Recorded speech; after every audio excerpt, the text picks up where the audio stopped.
요한계시록 22장 13절 말씀을 중심으로 해서 나는 알파와 오메가다라는 제목 가지고 말씀을 증거하도록 합니다. 여러분, 신앙의 쉼이 얼마나 위대하다고 생각하십니까? 신앙은 한 사람의 운명을 바꿔놓을 수가 있습니다. 아마 미국의 유명한 수영 선수 마이클 펠프스를 모르는 사람은 없을 겁니다. 그는 개인 통상 21개 금메달을 세계 대회에서 딴 선수입니다. 4년 전 2012년 런던 올림픽을 마지막으로 그는 은퇴를 선언했습니다.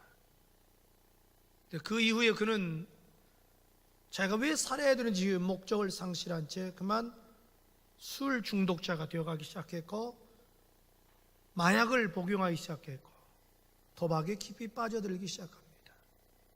점점 사람이 슬럼프에 빠져가고 점점 사람 구실을 못하게 됩니다. 사람들 기억 속에서 사라져갑니다.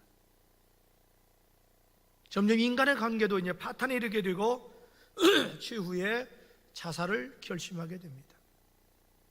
마침 그때 그에게 구원의 손길을 내민 친구가 있었습니다. 전 미식 축구 선수였던 레이 루이스였습니다. 레이 루이스가 간절하게 예수 믿으라고 전도를 했습니다.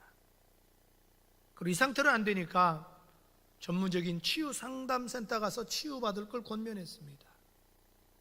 그리고 세들백 교회 유명한 릭 워렌 목사님이 쓴 목적이 이끄는 삶이라는 책을 선물로 주었습니다. 2002년도에 발간된 릭 워렌 목사님 쓴 목적이 이끄는 삶의 책의 핵심은 사람은 하나님의 목적에 의해서 창조되었다. 사람은 나름대로 전부 다 존재할 이유가 없다라는 것을 성경의 관점에서 풀어나간 베스트셀러 책입니다. 펠프스는 친구의 제안을 받아들여서 작년 2015년 10월에 애리나주에 있는 메두스라는 치유센터에 본인 스스로 입원을 하게 됩니다. 그리고 본격적으로 치유를 받기 시작합니다. 그리고 시간 날 때마다 목적 이끄는 삶을 읽기 시작합니다. 4일째 되는 날 자기 친구인 레이 루이스에게 전화를 해서 흥분하기 시작합니다. 놀랍다고, 이 책이 나를 살렸다고, 내가 예수를 만났다고, 예수는 나 이제 믿겠다고. 어떻게 할 줄 몰라 하는 거예요. 그날 이후로 마치 미친 사람처럼, 뭐에 홀린 사람처럼 그 치유센터에서 만나는 사람들 예수 믿으라고 하는 거예요. 그리고 사람들 앞에서 그 책을 읽어주기 시작하는 거예요. 예상외로 급속도로 회복이 됐습니다. 그에게 아무도 기대 안 했지만 그는 올해 우리가 잘 아는 리우 올림픽에 참전하게 됩니다. 그리고 전문가들이 과연 저 사람이 왜 참가했을까? 메달 딸 수 있을까? 걱정했지만 기분 좋게 또 금메달을 땄습니다. 한 사람의 운명을 바꿔놓고 한 사람을 살린 힘이 바로 신앙의 힘입니다. 그 신앙의 원천은 바로 예수 그리스도십니다. 할렐루야. 오늘 예수님이 선언합니다. 나는 알파와 오메가다. 알파라는 것은 헬라의 시작입니다. 오메가는 헬라의 끝입니다. 다시 말해서 예수님이 이렇게 말합니다. 나는 처음과 마지막이요 시작과 마침이다. 이렇게 선언을 하셨습니다. 그렇다면 알파와 오메가라는 말의 의미가 무엇일까요? 첫째로 그것은 예수 그리스도가 창조주 하나님이시라는 겁니다. 여러분 분명하십시오. 우리가 믿는 예수 그리스도, 그분은 창조주 하나님이십니다. 아멘. 여러분, 예수님은 자신이 알파 오메가라고 했는데 하나님도 자기 자신이 알파와 오메가라고 말씀하십니다. 요한계시록 1장 8절에 보면 주 하나님이 이르시되 나는 알파와 오메가라. 이제도 있었고 전에도 있었고 장차 올 자요 전능하신 자라 하시더라 그랬습니다. 다시 말해서 예수님도 알파가 오메가요, 하나님도 알파가 오메가. 그러니까 예수님이 곧 하나님이시라는 겁니다. 예수님이 하나님이라는 것은 뭘 의미하냐면 그분이 창조주가 되신다라는 겁니다. 요한복음 1장 1절은 말합니다. 태초에 말씀이 계시니라. 이 말씀이 하나님과 함께 계셨으니 이 말씀이 곧 하나님이시니라. 요한복음 1장 14절에 말씀이 육신이 되어 우리 가운데 거하심에 우리가 그 영광을 보니 아버지의 독생자의 영광이요 은혜와 진리가 충만하더라. 할렐루야. 그러니까 말씀이 곧 하나님이시고 그 하나님이 육신을 입고 이 세상에 성육신 한 분이 바로 예수 그리스도다 이 말이죠. 그러니까 예수님이 곧 하나님이시요 예수님이 곧 창조주가 되신다. 할렐루야. 골로새서 1장 15절 16절에 이렇게 말합니다. 그는 보이지 아니하는, 즉 그는 예수를 말합니다. 예수는 보이지 않는 하나님의 형상이시요 모든 피조물보다 먼저 나신 이시니 만물이 예수에게서 창조되되 하늘과 땅에 보이는 것들과 보이지 않는 것들과 혹은 왕권들이나 주권들이나 통치자들이나 권세자들이나 만물이 다 그로 말미암고 예수로 말미암고 예수를 위하여 창조되었다. 예수님이 창조주라고 말씀하고 있습니다. 여러분, 하나님 아버지가요 예수님을 뭐라고 불렀을까요?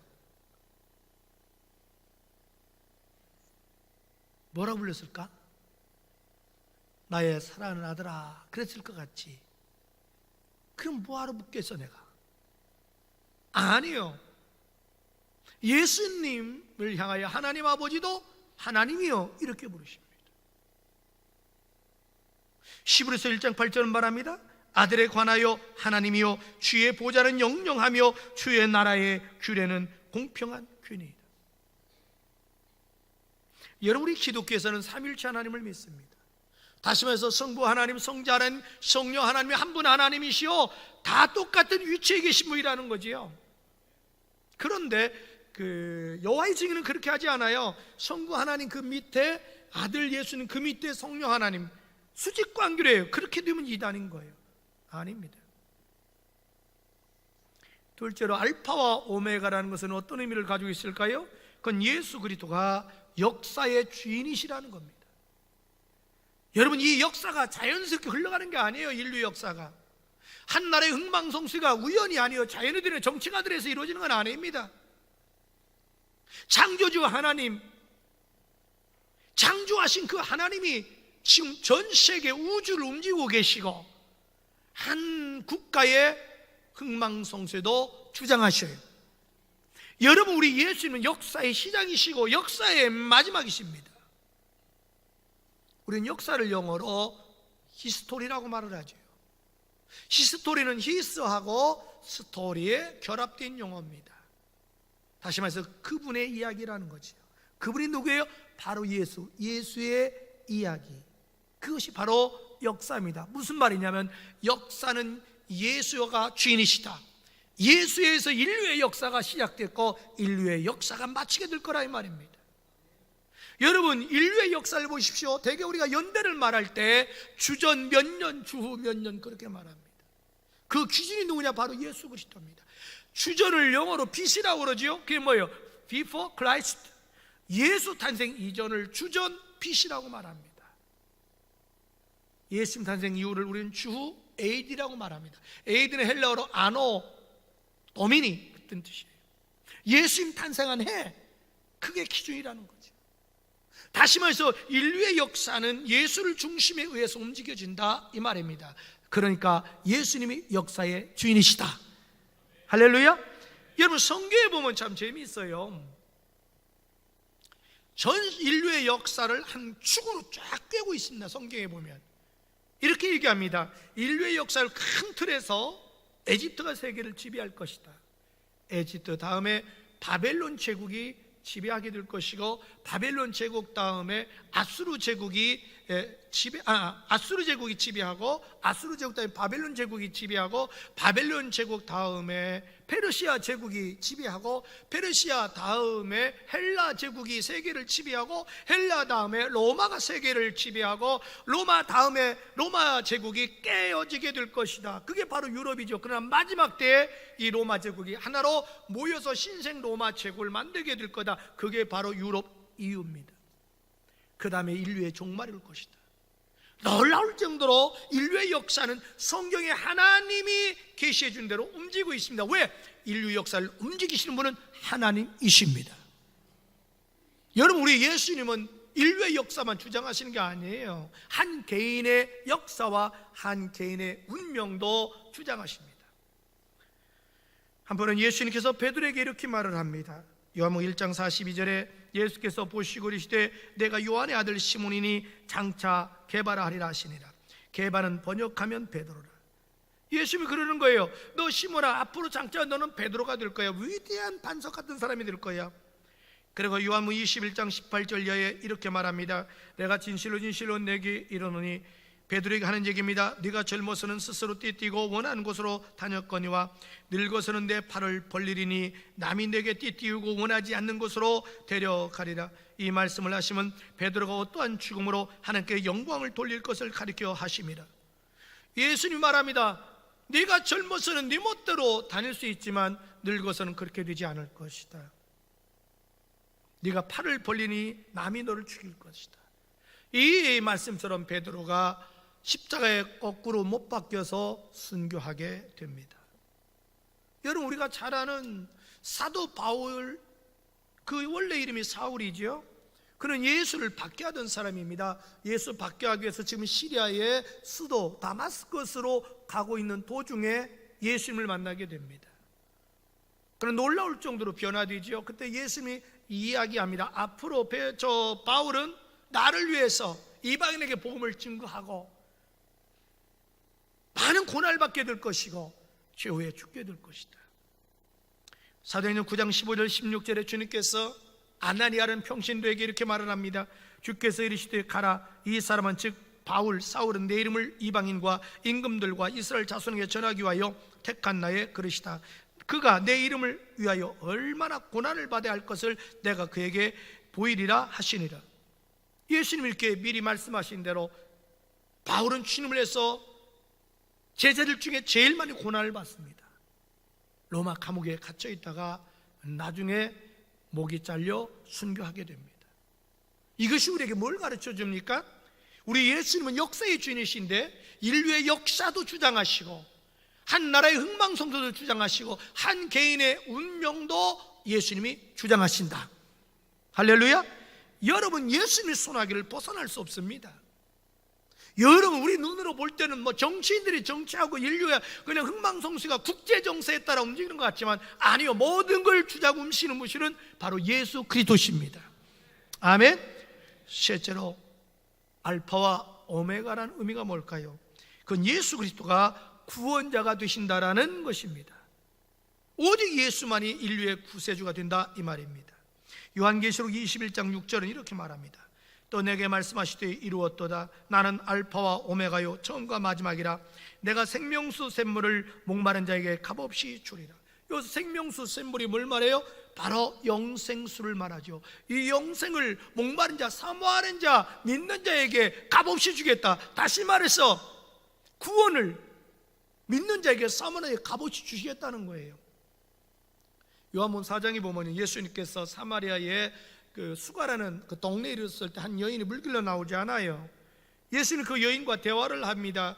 대화 중에 예수님 이렇게 말씀하십니다. 요한복음 4장 14절에 내가 주는 물을 마시는 자는 영원히 목마르지 아니하나니 내가 주는 물은 그 속에서 영생하도록 솟아나는 샘물이 되리라. 다시 말해서 예수님이 영생수라 이 말이죠. 다시 말해서 예수가 구세주라는 거지요. 예수 믿으면 구원받는다 이 말입니다. 여러분, 구원은 하나님 우리에게 베푸는 사랑의 은혜의 선물입니다. 여러분, 누구든지 예수 믿기만 하면 구원받는 줄로 믿습니다. 왜요? 예수 그분이 온 인류의 유일한 구세주가 되기 때문에 그렇습니다. 우리 죄를 위하여 십자가에 대신 피 흘려 죽으시고 부활하신 분은 예수 그리스도밖에 없습니다. 인류 역사상 누가 죽었다 다시 살아났습니까? 예수밖에 없습니다. 그래서 성경은 이렇게 말합니다. 로마서 10장 9절 10절 말씀에 내가 만일 내 입으로 예수를 주로 시인하며 하나님께서 그를 죽은 자 가운데 다시 살리신 것을 내 마음에 믿으면 구원을 받으리니 사람이 마음으로 믿어 의에 이르고 입으로 시인하여 구원에 이르느니라. 할렐루야. 여러분, 예수님은요 우리의 구원을 시작하신 분이시고 우리의 구원을 이루어 가시는 분이시고 최후에 우리 구원을 완성해 주시는 분이십니다. 우리가 처음 예수 믿고 거듭나서 구원받는 것을 신학적으로 칭의구원이라고 그래요. 하나님 나를 의롭게 했다 이거지요. 어린애가 태어나면 성장해야 되잖아요. 우리 신앙도 끊임없이 성장해야 돼요. 그래서 예수 그들 닮아가야 돼요. 이걸 가리켜 신학적으로 성화구원이라고 그래요. sanctification. 그리고 최후에 예수님이 재림할 때 우리가 예수님처럼 신령한 몸으로, 아름다운 몸으로, 영시한 몸으로 부활할 줄로 믿습니다. 그걸 가리켜서 glorification, 영화구원이라 이렇게 말해요. 여러분 히브리서 12장 2절은 그렇게 말합니다. 믿음의 주요 온전자 하시는 예수를 바라보자. 예수님이 믿음의 주라는 거예요. 여기서 믿음의 주라는 것은 우리의 믿음을 시작하신 분, 구원을 시작하신 분이라 이 말이죠. 그리고 온전케 하시는 예수라는 것은 구원을 완성하신 분, 우리 믿음을 완성하신 분이 예수 그리스도라는 거예요. 여러분 우리를 구원해 주시고 우리를 끊임없이 우리와 함께 하시면서 우리를 양육해 주시고 성장과 성수시켜 주시고 우리를 변화시켜 예수와 함께 해주시고 최후에 예수님 재림할 때 나를 부활시켜서 구원을 완성하신 분은 예수 그리스도밖에 없습니다. 넷째로 알파와 오메가라는 것은 어떤 의미가 있을까요? 그건 예수 그리스도가 심판주가 되신다라는 겁니다. 예수님이 심판주가 되십니다. 오늘 12절을 볼까요? 12절. 예수님이 나는 알파 오메가라고 말씀하시기 전에 이렇게 말합니다. 12절 다 같이요. 시작. 보라 내가 속히 오리니 내가 줄 상이 내게 있어 각 사람에게 그가 행한 대로 갚아주리라. 아멘. 여기 보니까 예수님이 말씀하십니다. 내가 속히 오겠다. 내게 줄 상이 있다. 각 사람이 행한 대로 갚아주겠다. 이게 바로 심판하시겠다 이 말이죠. 고린도후서 5장 10절은 말합니다. 이는 우리가 다 반드시 그리스도의 심판대 앞에 드러나 각각 선악간에 그 몸으로 행한 대로 받으려 함이라. 그러니까 우리는 누구든지 심판대 앞에 서야 돼요. 주님의 심판대 앞에. 예수님이 각각 그 몸으로 행한 대로 상을 주시겠다. 왜? 우리 예수님은 공평하신 분이거든요. 여러분 오늘 예수 믿고 죽은 사람하고 젊어서 예수 믿고 충성한 사람하고 하늘나라에서 다 상이 똑같다면 누가 예수 믿겠고 충성하겠어요?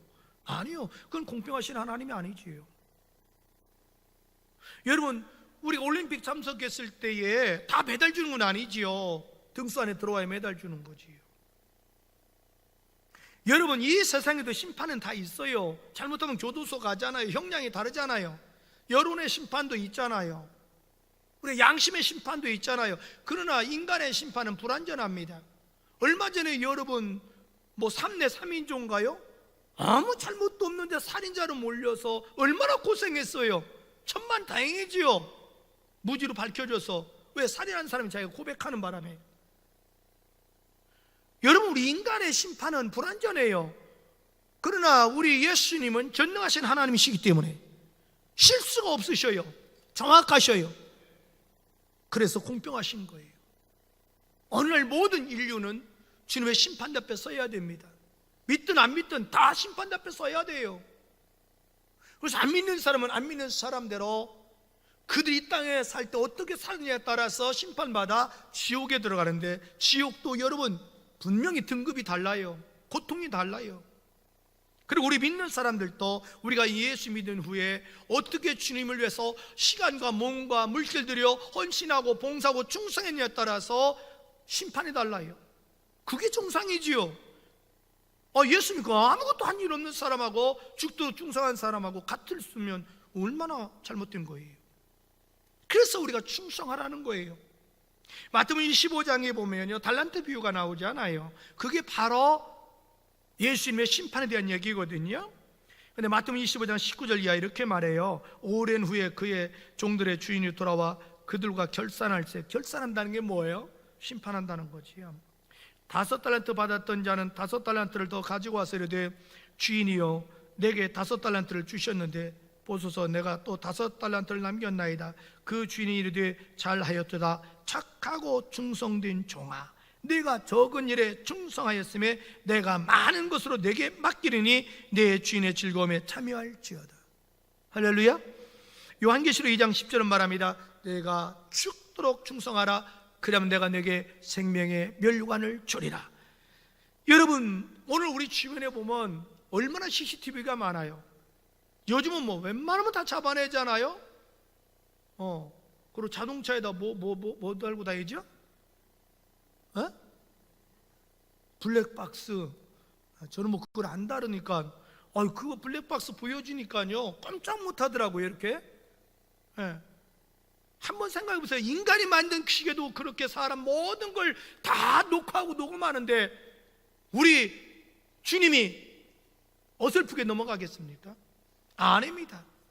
한 사람 태어나서 죽는 그날까지 개개인에 대해서 전체 녹음이 되고 녹화가 됩니다.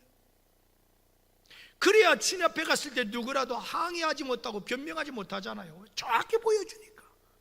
그래서 우리 하나님은 공평한 거죠.